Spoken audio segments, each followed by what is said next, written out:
오늘은 이사야 40장 1절에서 11절 말씀을 가지고 세상에서 가장 아름다운 소식이라는 제목으로 같이 은혜 나누기를 원합니다.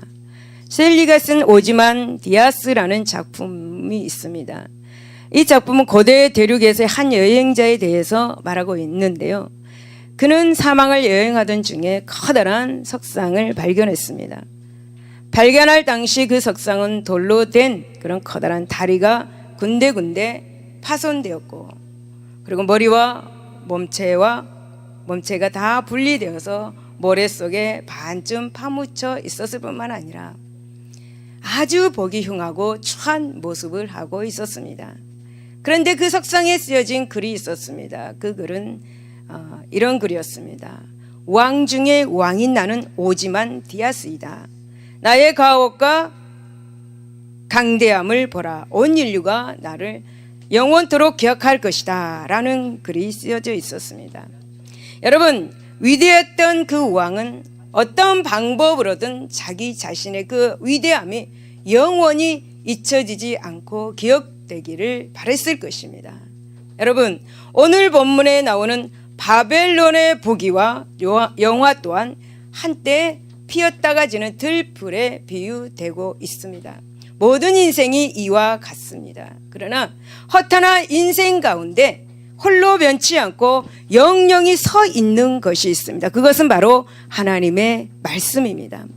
이 하나님의 말씀은 참으로 아름다운 소식이며 또한 기쁜 소식입니다. 여러분, 이 시간에 이 아름다운 소식을, 이 기쁜 소식을 들어보고 우리 은혜 받도록 하겠습니다. 첫째는 주님의 오심을 예배하는 외치는 자의 소리가 되어야 합니다. 3절의 말씀을 보면은 외치는 자의 소리여 이르되 너희는 광야에서 여호와의 길을 예비하라 라고 말씀합니다. 그리고 사막에서 우리 하나님의 대로를 평탄케 하라 라고 이렇게 말씀합니다. 이것은 여러분, 고대의 왕이 어느 지역을 행차할 경우에 전령들이 앞서가서 왕의 그 행차를 외쳐서 알리고, 그리고 왕이 탄 마차가 잘 지나가도록 쉽도록 사람들을 불러 모아서 도로를 평탄케 하였습니다. 그래서 왕을 맞이하였습니다. 마찬가지로 이 말씀은 이스라엘 백성들을 향하여서 회개를 통하여서 그들을 바벨론 폴에서 해방시킬 구원자이신 왕이신 예수 그리스도 하나님을 영접하게 부족함이 없도록 준비하라라는 말씀인 것입니다. 그런데 여러분, 신약 성경의 모든 복음서들의 기자들이 이 외치는 자의 소리를 오실 예수 그리스도의 길을 예비하기 위해서 사람들에게 세례를 베풀며 회개를 외쳤던 세례 요한에게 적용시키고 있는 것을 보게 됩니다.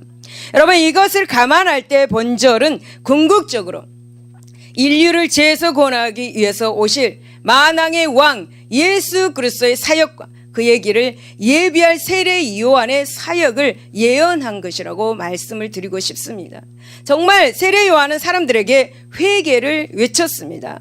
회개의 세례를 베풀었습니다. 그리고 강야와 같은 그런 사람의 마음, 그리고 죄와 교만함으로 차 있는 그런 사람들의 마음을 평탄하게 함으로써 예수님의 오실 길을 예비하였습니다. 그리하여서 예수님께서 이 땅에 오셔서 공생의 사역을 시작하였을 때에는 수많은 사람들이 마음이 평탄케 되어서 예수 그리스도를 자신의 왕으로 영접함으로 구원에 이를 수가 있었습니다. 여러분, 만일 세례 요한의 사역이 없었다면 완악한 사람들이 왕이신 예수 그리스도를 알아보지도 못하였을 것이고, 또 그를 영접하는 일은 더더욱 어려웠을 것입니다.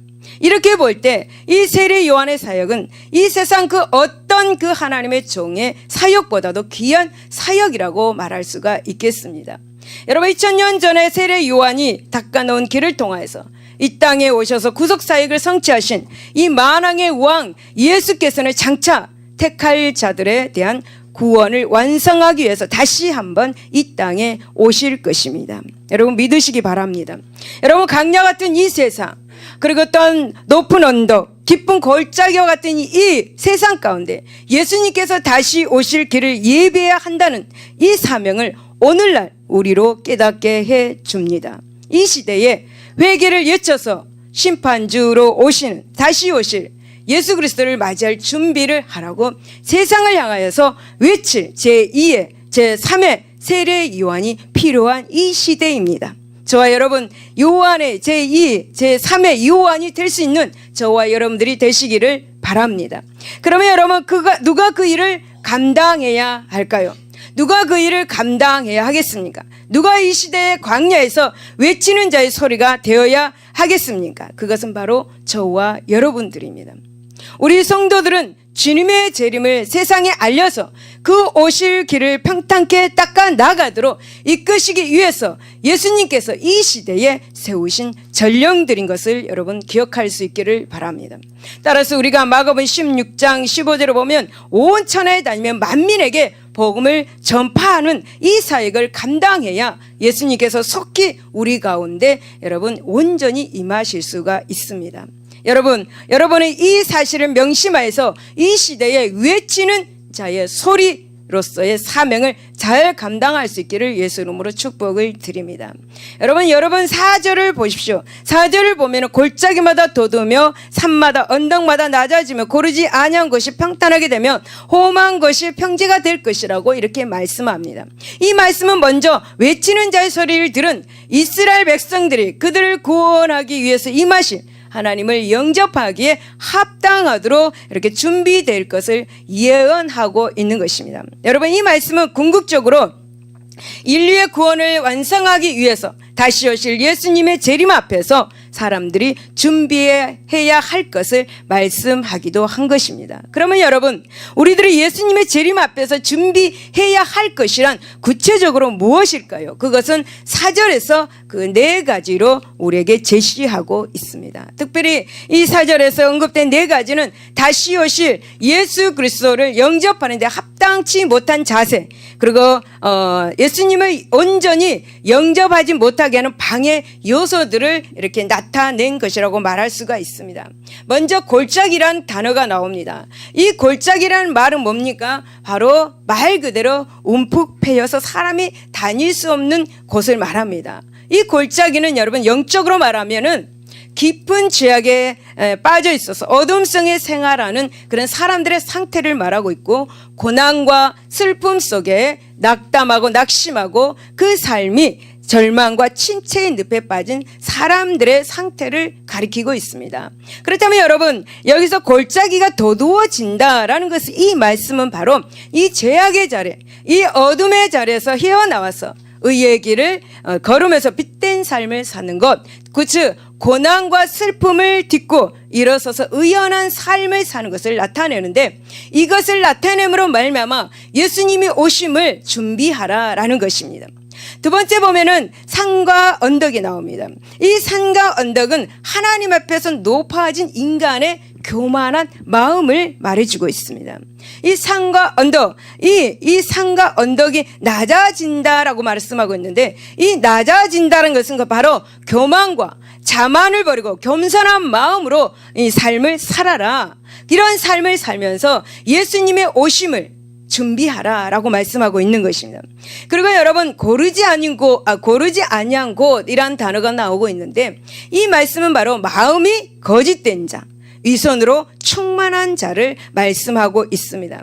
그렇다면 이 고르지 아니한 것이 평탄하게 된다라는 것은 바로 거짓과 위선을 버리고 정직과 진실의 삶을 살아라라는 것입니다. 예수님이 오심을 준비하는 데 있어 거짓을 버리고 위선을 버리고 정직과 진실하게 삶을 살면서 예수님의 오심을 준비하라라는 것입니다. 이 마지막으로 이제 험한 곳이 나옵니다. 이 험한 것은 원래 여러 산들이 몰려있는 상태를 나타내는 단어입니다. 이것은 사람들이 가까이 하기 힘든 곳, 농경 등 열매 맺는 일이 어려운 상태의 땅을 나타내고 있습니다. 다른 이들과 불화하고 선한 삶의 열매를 맺을 수 없는 상태를 묘사하고 있습니다. 그렇다면 이 험한 것이 평지가 된다라는 것은 바로 이웃과 화평한 삶을 살아라, 그리고 선하고 아름다운 열매를 맺는 삶을 살면서 이제 예수님이 오심을 준비하라라는 것입니다. 사랑하는 여러분, 우리는 예수님의 재림을 반드시 준비해야 합니다. 예수 그리스도의 재림을 잘 준비하지 못하는 사람은 예수님을 영접하지 못하게 되고 결국은 예수님의 구원에서 제외될 수밖에 없습니다. 마태복음 24장 44절로 보면 이러므로 너희도 준비하고 있으라. 생각하지 않을 때에 인자가 오리라 라고 그렇게 말씀하고 있습니다. 사랑하는 여러분, 이것은 정말 결코 가볍게 들어서는 안 될 말씀입니다. 과거 예치는 자의 소린 세례 요한의 선포를 듣고도 그 10년과 삶을 방치했던 자들은 예수님을 영접하지 못했습니다. 그래서 결국 예수님을 배척함으로 구원의 기회를 놓쳤습니다. 여러분, 오늘날 우리들 역시 예수님 모실 준비를 갖추지 못한다면 그들과 동일한 운명에 처해지게 될 것입니다. 마태복음 13장 36절에 보면 그가 호련히 와서 너희의 자는 것을 보지 않도록 하라, 깨어 있으라 라고 그렇게 말씀합니다. 여러분, 이 모든 사실을 우리는 각성하고 다시 오실 예수 그리스도를 영접하기에 부족함이 없도록 늘 깨어 모든 악한 것들, 제약된 삶의 요소들을 멀리 해야 될 줄로 믿습니다. 그래야여서 우리 한 사람의 나가자도 없이 나고자도 없이 다시 오실 예수님을 반가이 맞으며 그분이 인도하시는 영원한 나라에 입성해야 될 줄로 믿습니다. 아멘. 두 번째는 우리의 참 소망은 영원 무궁하신 하나님께만 있습니다. 6절에 보면 말하는 자의 소리여 이르되 외치라. 대답하되 내가 무엇이라 외치리까? 하니 이르되 모든 육체는 불이요 그의 모든 아름다운 들의 꽃과 같다라고 그렇게 말씀합니다. 여기서 하나님께서 외치는 자의 소리를 향해서 다시 한번 외치라는 명령을 하고 있는 것을 보게 됩니다. 여러분, 이 명령 1절에서 5절 말씀을 관련해서 잊지 말아야 할 가장 중요한 것을 가르쳐 주기 위해서 다시 한번 여기 6절에서 외치라고 그렇게 말씀하고 있는 것입니다.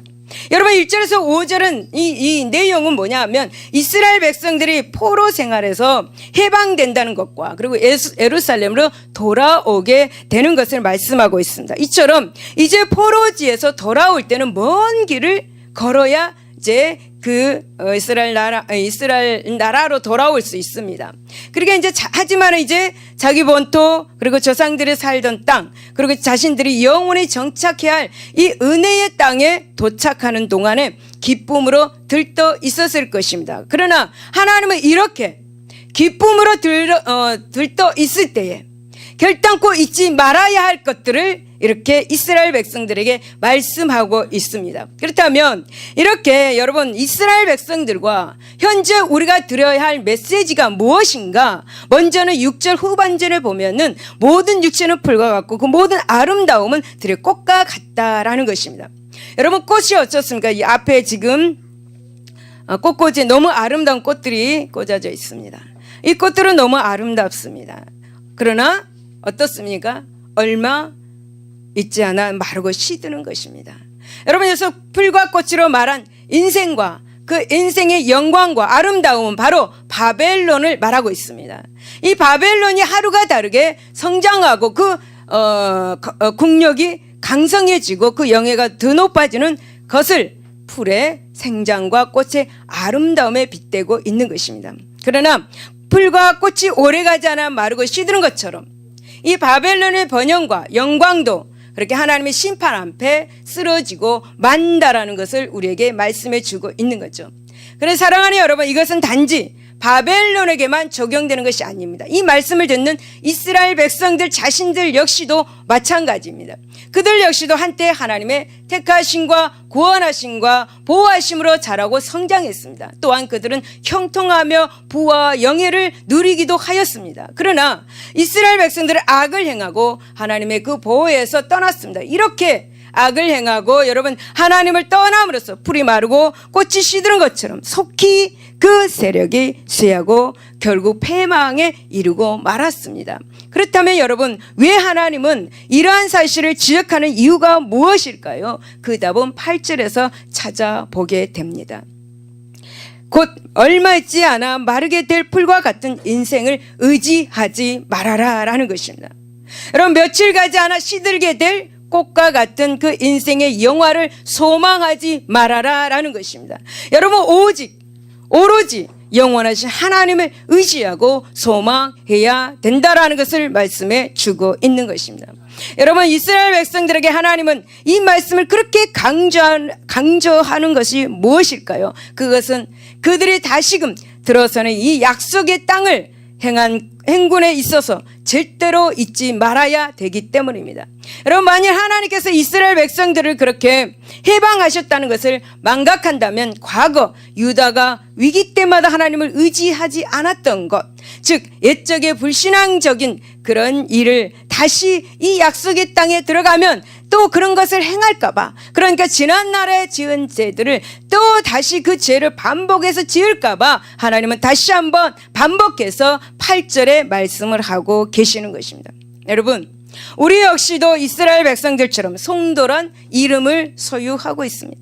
약속의 나라 그리고 천국을 향해서 행군을 하고 있습니다. 하지만 여러분, 하나님보다 사람을 더 의지할 때가 있습니다. 하나님을 의지하기보다는 우리가 소유한 돈이나 명예, 권력이나 학식 등을 의지하는 그릇된 일을 행할 때가 너무나 많이 있습니다. 그러나 여러분, 시편 103편 15절에서 17절을 보면 인생은 그날의 불과 같으며 그 영화가 들의 꽃과 같도다. 그것은 바람이 지나가며 없어지나니 그 있던 자리도 다시 알지 못하거니와 라고 그렇게 말씀합니다. 여러분, 사람은 풀에 지나지 않으며 사람의 영광은 풀의 꽃에 지나지 않습니다. 그러므로 더 이상 이런 것들을 의지하거나 자랑하지 마시기를 바랍니다. 우리가 진정으로 믿고 의지할 것은, 우리가 참으로 소망할 것은 오로지 하나님께 있음을 기억할 수 있기를 예수 이름으로 축복을 드립니다.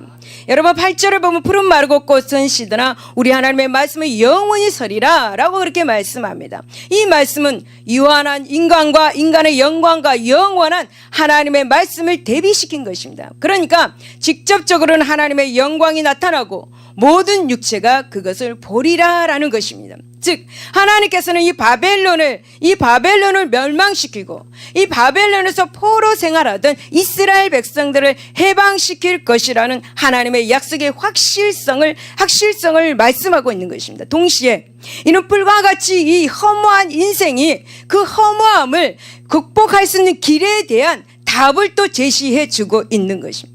곧 영원한 하나님의 말씀을 의지하는 사람은 인생의 허무함을 극복할 수 있다라는 것을 말씀해 주고 있는 거죠. 사랑하는 여러분, 베드로 사도는 베드로전서 1장 23절에서 25절에 이렇게 이사야의 이 말씀을 인용해서 말씀합니다. 23절에 보면 너희가 거듭난 것은 썩어질 씨로 된 것이 아니요 썩지 아니할 씨로 된 것이니 살아있고 항상 있는 하나님의 말씀으로 되었느니라. 그러므로 모든 육체는 풀과 같고 그 모든 영광은 풀의 꽃과 같으니 풀은 마르고 꽃은 떨어지되 25절에 보면은 오직 주의 말씀은 세세토록 있도다 하였으니 너에게 전할 복음이 곧 이 말씀이니라 라고 말씀합니다. 여러분, 인간은 원래 어떤 존재입니까? 시들고 썩어질 존재입니다. 허무하게 사라져야 하는 인생들입니다. 그러나 하나님의 말씀은 영원합니다. 하나님의 말씀에는 여러분 생명력이 있습니다. 이 하나님의 말씀은 구원에 이르게 한다라는 것을 기억하시기 바랍니다. 그러므로 하나님의 말씀을 여러분 붙들고 그 말씀을 의지하는 사람은 절대로 허무하게 사라지지 않는다라는 거죠. 왜냐하면 하나님의 말씀은 그 안에 영원히 시들지 않는 생명을 주기 때문입니다. 그래서 바울은 고린도서 4장 16절에서 고백합니다. 우리가 낙심하지 아니하느니 우리의 겉사람은 날가 지나 우리의 속사람은 날로 새로워지도다 라고 그렇게 말합니다.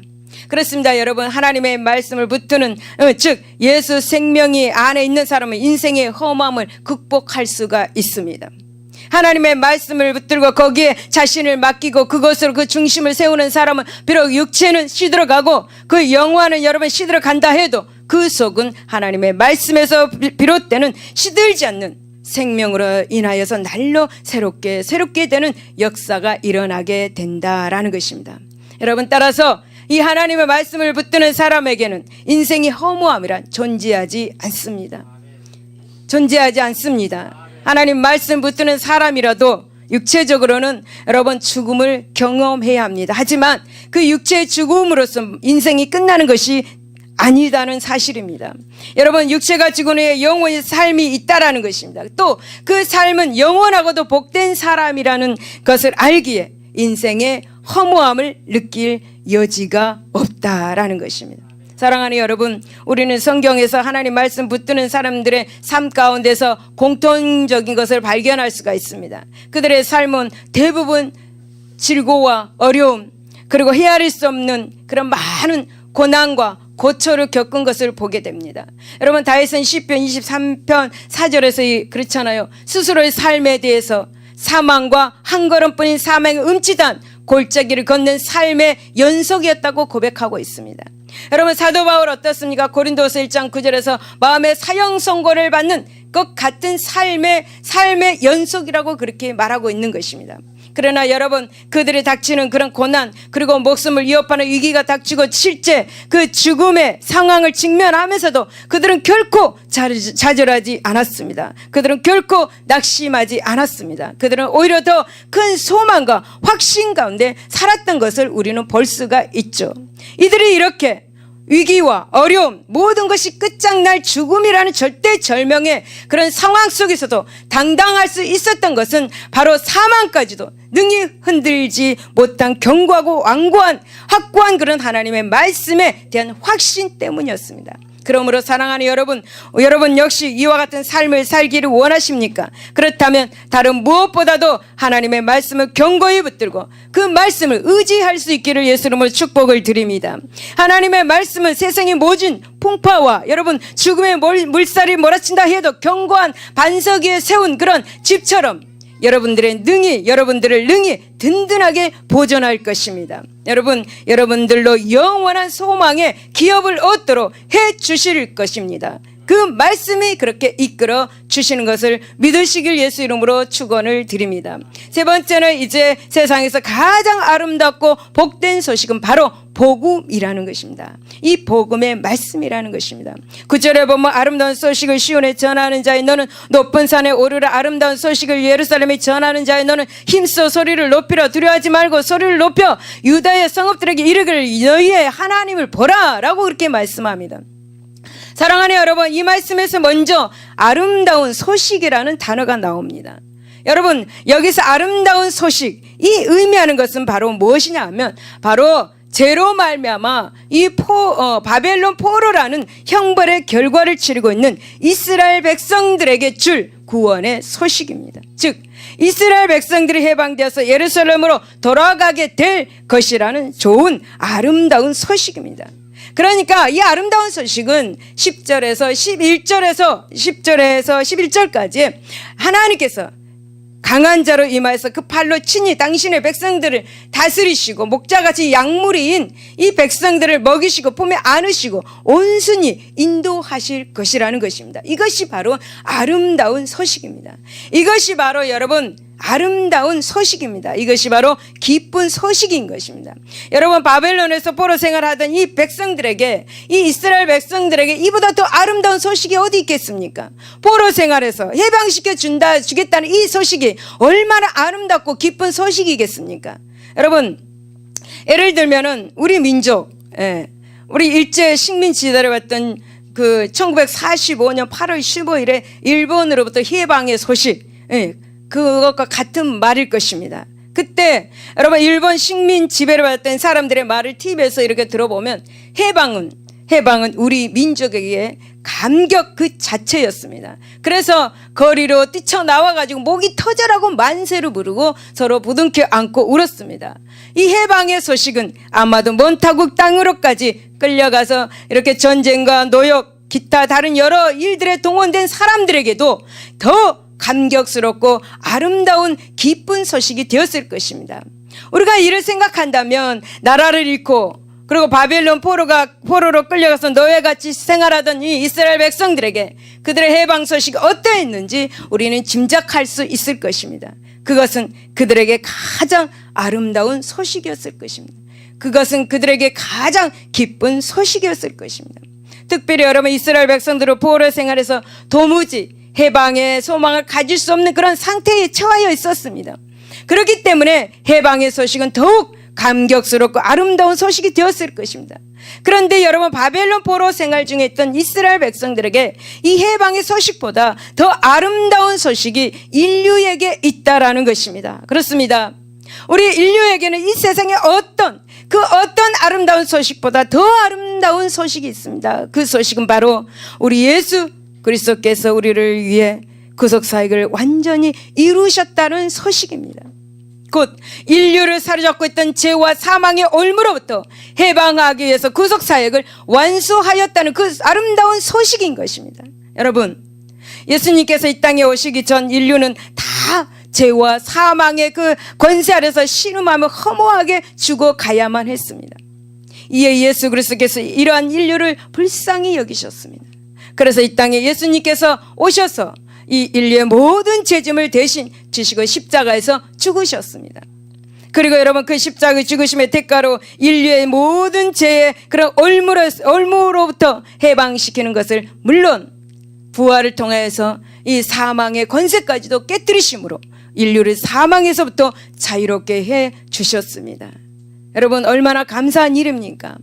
그래서 이제 누구든지 예수 그리스도를 구주로 믿고 영접하기만 하면 다 구원을 얻을 수 있게 되었습니다.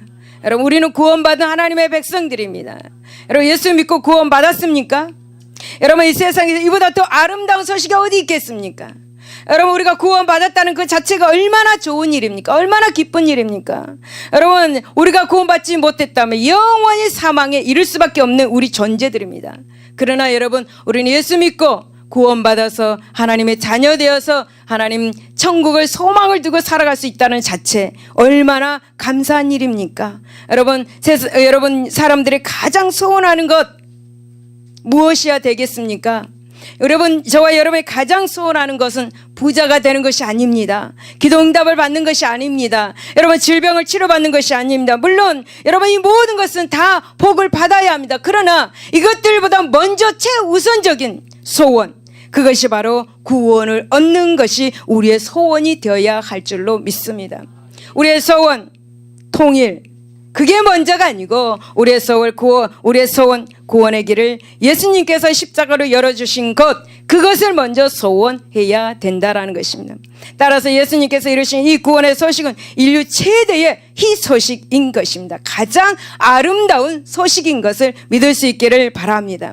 여러분, 우리는 이 아름다운 소식을 만방에 전하기 위해서 힘써야 합니다. 왜냐하면 우리 역시도 이 복된 소식을 인하여서 구원을 얻었고 이 복음을 전하도록 또한 부름을 입었기 때문입니다.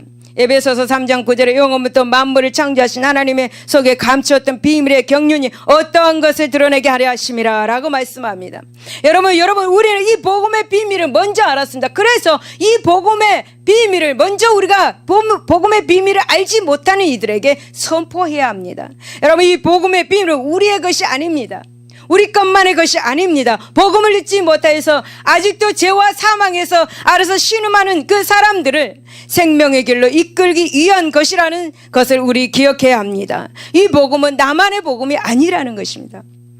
여러분, 흑암의 그늘에서 울고 있는 저들에게도 이 복된 소식을 전해야 함이 마땅한 일인 것을 여러분 기억할 수 있기를 바랍니다. 9절에 보면 다시 한번 아름다운 소식을 시온에 전하는 자여, 너는 높은 산에 오르라. 아름다운 소식을 예루살렘에 전하는 자여, 너는 힘써 소리를 높이라. 두려워하지 말고 소리를 높여 유다의 성읍들에게 이르기를 너희의 하나님을 보라 라고 그렇게 말씀하고 있습니다. 여러분, 아름다운 소식을 이렇게 예루살렘과 유다의 성읍에 전할 사명이 있는 자가 취해야 할 태도를 지금 말씀해 주고 있습니다. 즉, 오늘 사는 인류 최대의 아름다운 소식을 가지고 있는, 전해야 하는 교회와 우리 성도들이 취해야 할 태도를 말해 주고 있는 것입니다. 그래서 우리는 이 말씀을 반드시 마음에 각성하고 삶 속에 실천해야 할 그런 굉장한 중요한 말씀인 것을 여러분 기억하시기 바랍니다. 여러분, 먼저 여기 높은 산에 오르라라고 말씀합니다.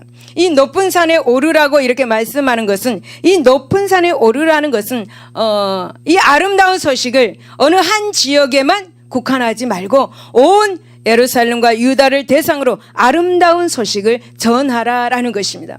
여러분, 오늘날은 어떻습니까? 통신시설이 발달해서 신속하게 이 아름다운 소식을 알릴 수가 있습니다. 그런데 이 고대에는 어떤 소식을 광범위하게 그리고 또 신속하게 전하고자 할 때는 산을 이용했습니다. 즉 산에 올라가서 외치거나 아니면 봉화등을 피워서 소식을 알렸던 것입니다. 이스라엘 해방 소식은 어느 한 지역 사람들에만 들어야 하는 그런 소식이 아니었기 때문입니다.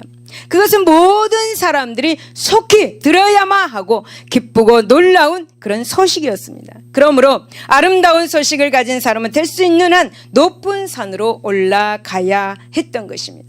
이것은 여러분 오늘날 우리가 복음을 전할 때 될 수 있는 한 널리 전하고 그리고 신속하게 전해야 한다라는 것을 우리에게 말씀해 주고 있는 것입니다. 예수님께서도 복음 전파의 사명을 사도행전 1장 8절에서 예루살렘과 온 유대와 사마리아 땅끝까지 이루는 증인이 되라라고 그렇게 명령하셨습니다.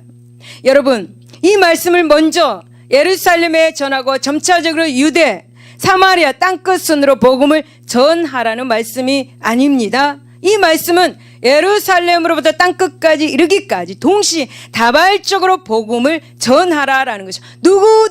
누구에게 전하라는 것입니다. 그러니까 복음은 사람을 차별하지 않는다라는 것입니다. 여러분 가난하다고 해서 여러분 냄새가 난다고 해서 또 상식에 벗어난 행동을 한다고 해서 이런 사람이라 한다고 해서 복음을 전하는 것이 아니라 이런 사람까지도 분별 없이 차별 없이 복음을 전해야 된다라는 것입니다. 여러분 이것저것 따지지 말고 모든 사람을 차별 없이 복음을 전하라고 그렇게 말씀하고 있는 것입니다. 이 복음을 전하는 것은 굉장히 중요합니다. 왜냐하면 생명과 관련되어 있기 때문입니다. 그래서 복음을 신속하게 전해져야 한다라는 것입니다. 그러므로 사랑하는 여러분 복음을 전할 때 할 수 있는 대로 높은 곳에 오르시기를 바랍니다. 여러분 이 말씀에 또 힘써 소리를 높이라 라고 말씀합니다.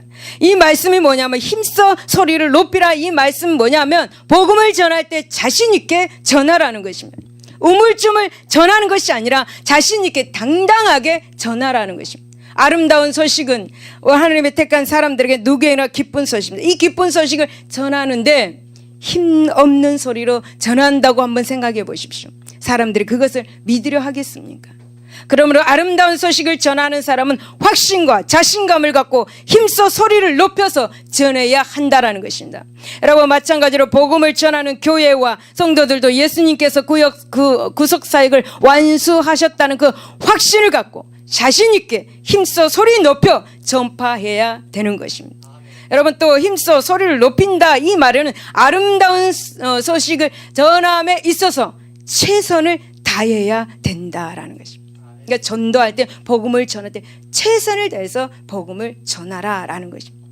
여러분 여기서 또 두려워 말고 소리를 높이라라고 이렇게 말씀하고 있는데요. 이 말씀은 아름다운 소식을 전하는 일에는 고난이 따를 것이다. 지금 본문은 아름다운 소식을 전해야 하는 시점이 바로 아직 바벨론이 완전히 망하지 않을 때입니다. 그러므로 하나님께서 바벨론을 멸하고 그리고 이스라엘을 해방시키실 것이라고 전파하는 것은 이 바벨론의 통치권에 대한 도전입니다. 굉장히 위험한 것입니다. 목숨을 내놓아야 하는 것입니다. 말하자면 반역적인 행위인 거죠. 그래서 하나님은 복음을 이 아름다운 소식을 전할 때 두려워하지 말고 아름다운 소식을 전하라라고 이렇게 말씀하고 있습니다. 사랑하는 여러분 아름다운 소식을 전하는 사람들에게 하나님은 축복하시고 함께 하십니다. 그들에게 은혜와 보호를 베푸시고 그들이 전할 말씀 그대로 이루시고 축복의 사역을 건설하는 일꾼이 되며 증인이 되게 하실 것입니다. 따라서 여러분 아름다운 소식을 가지는 자는 두려워하지 말고 소리를 높여서 아름다운 소식을 전해야 할 줄로 믿습니다. 마찬가지로 여러분 복음을 전해야 하는 이 교회와 성도들은 두려움을 극복해야 합니다. 여러분 현 세상은 아직 망한 것이 아닙니다. 사단의 권세가 아직 완전히 꺾이지는 않았습니다. 따라서 우리가 복음을 전하게 되면 핍박이 따르게 되어 있습니다. 하지만 여러분 그 모든 원수들의 방해와 핍박이 있다 해도 우리와 늘 함께 하시는 하나님의 권능은 크고 놀라운 것이라는 사실을 여러분 기억할 수 있기를 바랍니다. 여러분 이제 우리 교회가 제가 5년 되면 이제 교회에 단독교회로 이사를 하겠습니다. 선포를 했습니다. 그런데 그 뜻이 하나님의 뜻에 맞았던지 이제 그게 이루어졌습니다. 그래서 제가 몇 년 전부터 하나님 금식을 하면서 하나님께 이런 하나님께서 이렇게 말씀해 주셨습니다. 너는 돈 얼마를 위해서 기도해라라고 그렇게 하셨습니다. 그래서 그때부터 몇 년 동안 그 돈 액수를 말하면서 하나님께 기도를 했습니다. 그리고 이제 5년이 되기 전에 여기저기 다 찾아다녔습니다. 저 멀리 시흥, 안양, 어디 다 김포, 심지어 파주까지 찾아다녔습니다. 제가 하나님 말씀 믿고 찾아다녔는데 결국은 다 되지 않고 눈앞에 있는 하나님께서 아름다운 땅을 주셨습니다. 거척동 여기서 한 20분 가나요? 약 300평이란 성전을 지을 땅을 하나님께서 주셨습니다. 그래서 우리가 아름다운 소식을 전하니까 여기서 최선을 다해서 우리 모든 성도들이 아름다운 소식을 선포하고 전하니까 또 하나님께서 그렇게 주신 줄로 믿습니다. 이제 내년에는 아름다운 성전을 건축해서 하나님께 봉헌하도록 합시다. 제가 여러분에게 부탁하고 싶은 것은 건축 헌금을 내라 그것이 아닙니다. 여러분 부담 갖지 마시고 그 자리에서 앞으로 계획들에 대한 기도를 해 주시기 바랍니다. 부담 갖지 마시고 기도를 해 주시기 바랍니다. 기도할 때 하나님께서는 역사하시고 기도할 때 하나님께서는 일하십니다. 그래서 여러분 부담 갖지 마시고 기도를 해 주시기를 바랍니다. 우리가 여기 있는 동안 더 열심히 전도하고 더 열심히 기도하고 그렇게 아름다운 소식을 전할 때 하나님께서 더 큰 축복으로 우리를 인도해 주실 줄 믿습니다.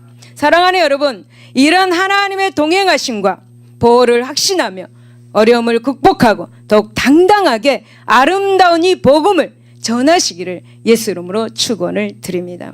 결론입니다. 사랑하는 여러분, 하나님은 아무리 극심한 고난, 아무리 절망적인 상황, 처절한 그런 재난 중에 있다 해도 우리를 능히 구원하실 수 있는 분이라는 사실 여러분 기억할 수 있기를 바랍니다.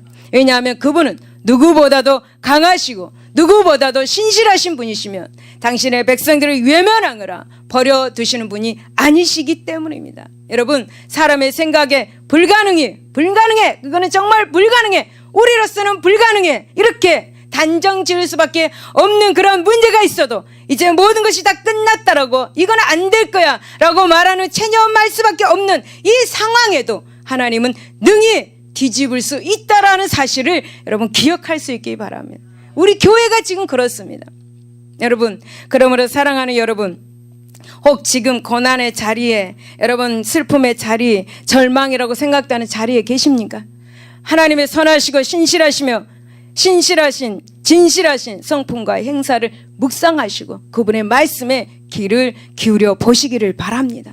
여러분 그래야 할 때 저와 여러분은 주님과 함께 독수리를 날개쳐서 오르듯이 여러분들이 독수리 날개쳐 오르듯이 생활의 삶에 독수리 날개쳐 오르듯이 여러분을 짓누르고 억누리는 모든 것을 털고 일어서는 역사를 체험하게 될 것을 믿으시기를 예수 이름으로 축원을 드립니다. 기도하겠습니다.